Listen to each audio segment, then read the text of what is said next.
On va parler d'énergie et d'électricité, renouvelable. Avec notre invité qui est avec nous en visio dans ce 01 Hebdo, il s'agit de Ralph Fegali. Bonjour Ralph. Bonjour. Merci d'être avec nous en visio. Vous êtes le cofondateur de BIM Énergie. Alors on parle de temps en temps dans 01 Hebdo des futures énergies, etc., de l'hydrogène, du solaire aussi. Vous êtes justement sur le panneau photovoltaïque et vous êtes là pour un peu révolutionner ce marché du panneau photovoltaïque. Est-ce que vous pouvez nous présenter ce que vous faites ? Oui, bien sûr. Donc BIM, c'est une entreprise nantaise. On est basé dans l'ouest de la France et on a lancé cette boîte avec mes associés il y a 3 ans pour effectivement démocratiser l'accès à l'énergie solaire et de façon plus large, aider les particuliers à reprendre le contrôle sur leur consommation d'énergie à la maison. Et en fait, le constat de départ, si vous voulez, c'est que l'énergie à la maison, c'est quelque chose qu'on utilise tous les jours, toute la journée. Et pour autant, c'est quelque chose qui est extrêmement nébuleux. Il y a très peu de gens qui ont une compréhension précise de ce qui se passe, un contrôle sur quelle va être ma facture à la fin du mois. Et à côté de ça, aujourd'hui, tout le monde veut agir dans la transition énergétique et les moyens d'action ne sont pas forcément évidents. Et donc, en partant de ce constat, on a eu envie d'aider les gens sur notamment le solaire à passer le cap en levant les freins qui se présentent à eux quand ils ont envie d'y aller, en créant des solutions innovantes qui permettent de le faire. Donc ça se concrétise par des panneaux solaires. Vous vendez des panneaux solaires que l'on peut installer chez soi. Alors ça, c'est déjà possible. Donc quelle est l'originalité en fait ? Oui. Alors il y a 3 éléments qu'on met en avant en fait, et de manière générale, c'est ça qui est vraiment dans la philosophie de l'entreprise, c'est qu'on essaye vraiment de mettre le client au centre et de repenser nos produits et nos services en mettant toujours le client au centre. Et donc typiquement sur le kit BIM, qui est notre premier produit, on a repensé le panneau solaire en lui-même. Donc c'est notre design, on a fait un panneau solaire qui s'assemble soi-même, qui peut s'installer tout seul. Donc c'est des petits panneaux qui sont manipulables, qu'on peut poser avec des mécanismes de fixation qu'on a conçus et qu'on a brevetés. À côté de ça, on a une box de suivi de la production qu'on a aussi designée de A à Z et qui permet de suivre en temps réel sa production. Là, il y a une différence, c'est que on est les seuls aujourd'hui à avoir une application sur des kits solaires qui permet de suivre sa propre production et derrière de suivre aussi la production de l'ensemble de la communauté des gens qui ont le kit. Et en fait, il y a un impact pédagogique qui est extrêmement important où derrière, à travers cette application, on prend conscience de ce que c'est qu'un kilowattheure, de ce que ça représente par rapport à sa consommation, des équipements qu'il consomme à la maison. Et l'idée, c'est, à travers cet angle, d'amener les gens à appréhender davantage l'énergie à la maison et à mieux la maîtriser. Mais concrètement, Ralph, comment on branche votre système à la maison ? Alors, ça c'est un élément qui est important, notamment pour démocratiser ces technologies. Aujourd'hui, le kit solaire, il se branche sur une prise conventionnelle, donc n'importe quelle prise chez vous, idéalement une prise extérieure. Et ce qui va se passer, c'est qu'on a un onduleur qui va se synchroniser avec le réseau Enedis pour pouvoir injecter via votre prise électrique de l'électricité sur votre réseau. Et ce qui va se passer, c'est que les électrons qui sont poussés par votre kit BIM sur votre réseau électrique vont aller vers les équipements qui consomment au moment où vous produisez. Et donc, typiquement, ce qu'on va adresser, c'est le talon de consommation. C'est la consommation la plus pénible, entre guillemets, parce que c'est celle sur laquelle on a le moins la main. C'est la consommation de son frigo, sa box internet, d'un certain nombre d'équipements qui tournent toute la journée et qu'on va alimenter en direct dès que le kit produit. Oui, parce que pour alimenter un foyer entier, il faudrait couvrir la maison de panneaux solaires, j'imagine. Là, on voit sur les images, on installe 4 panneaux solaires. Avec 4 panneaux, qu'est-ce que je peux faire ? Alors, c'est pas la vocation effectivement du kit BIM de couvrir l'intégralité de la consommation de la maison, on est très clair dessus. L'idée, c'est vraiment d'y aller pas à pas. Et en fait, le kit BIM, c'est une brique élémentaire de 300 watts. Ça nous semblait pertinent parce qu'avec 300 watts en France, on va faire entre 330 et 450 kWh par an. Et c'est grosso modo la consommation hors chauffage, 15% de la consommation hors chauffage, d'un foyer de 3 personnes. Et donc 15%, absolument, de la consommation hors chauffage d'un foyer de 3 personnes.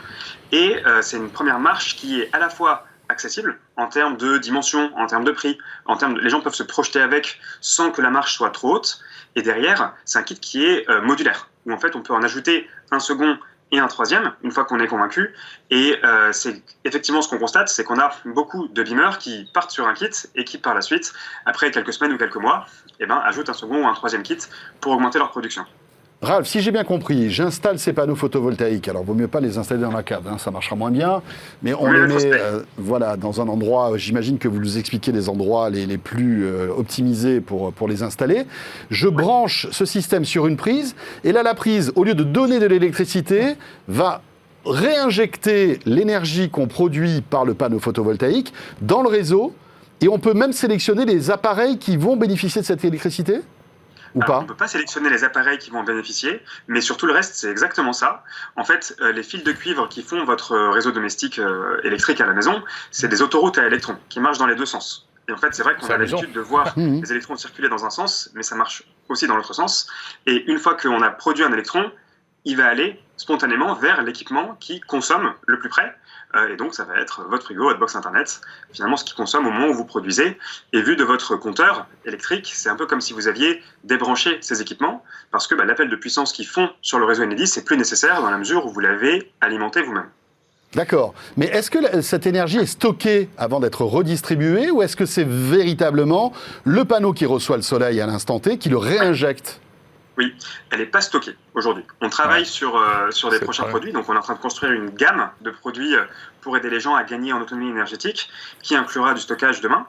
Aujourd'hui, elle n'est pas stockée, ça, pour une raison qui est simple, c'est que pour le kit BIM, ce n'est pas nécessaire. On a en fait tous un talon de consommation qui fait entre 300 et 500 watts et qui justifie d'avoir un kit BIM. Et ensuite, pour certains foyers qui ont d'autres équipements, pour des familles plus nombreuses qui peuvent avoir des équipements additionnels, etc., ça peut être justifié, même sur un talon de consommation, d'aller vers 2 ou 3 kits sans stockage.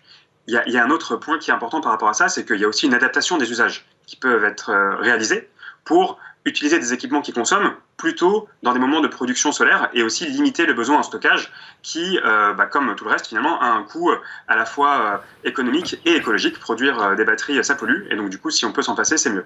Oui, bien sûr. Par exemple, un moteur de piscine ou des choses comme ça qu'on va faire tourner qu'une partie de la journée.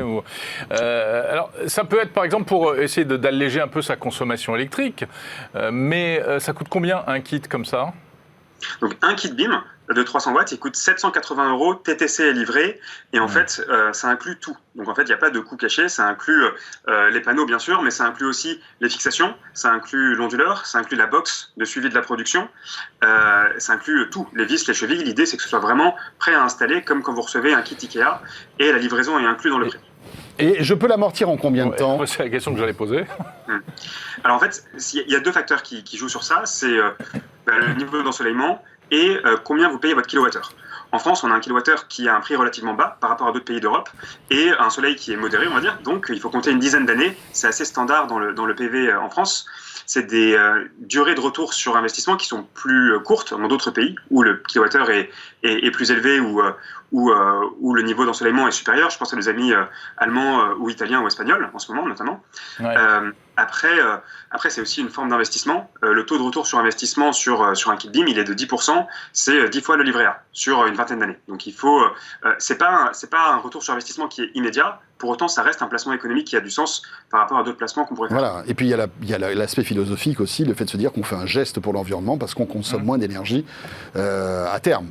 Eh bien parfait, merci beaucoup. Ça s'appelle BIM Énergie et on voit bien que vous avez d'ores et déjà imaginé la suite avec peut-être plus de panneaux et peut-être un jour le stockage, parce que c'est quand même c'est vrai qu'il y a ces considérations écologiques, c'est quand même le Graal, le fait de se dire je capte de l'énergie, je la stocke et je la redistribue après quand je veux. Ça coûte plus cher, le bilan carbone est moins bon, etc. Mais c'est dans le pipe, ça va arriver, Ralph, j'imagine. Alors, le stockage, on l'étudie sous différentes formes aujourd'hui. Ça peut être un stockage sous forme de batterie, comme vous l'avez souligné. Ça peut être aussi un stockage sous forme thermique dans des ballons d'eau chaude. Donc, il y a pas mal d'options qui sont imaginées. Et puis, par la suite, en fait, avant d'aller vers ces problématiques, on a aussi des enjeux autour de la prise de conscience sur la consommation à la maison, sur lesquels on avance pour le coup en priorité. Et l'idée, donc, c'est plutôt d'aller vers des produits de services autour d'applications pour aider les gens à mieux comprendre leur consommation d'énergie, parce que c'est un bassin d'économie d'énergie énorme. Le fait de mieux s'approprier l'énergie à la maison, de comprendre ce qu'ils consomment et d'agir dessus avec plus de sobriété, c'est le levier numéro 1. Et donc, du coup, c'est vers ça qu'on se dirige en priorité, tout en avançant par ailleurs sur les autres produits de la gamme.